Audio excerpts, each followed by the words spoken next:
With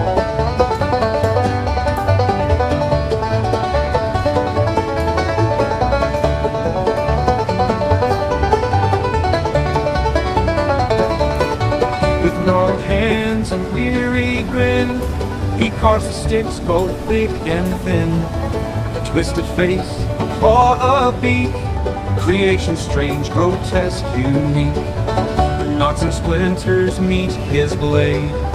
Crooked beasts and fiends are made. A tangle-limbed, misshapen sprite, born from wood to moan and cry.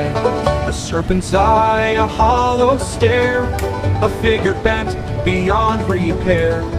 Each eerie shape, so raw, so wild, like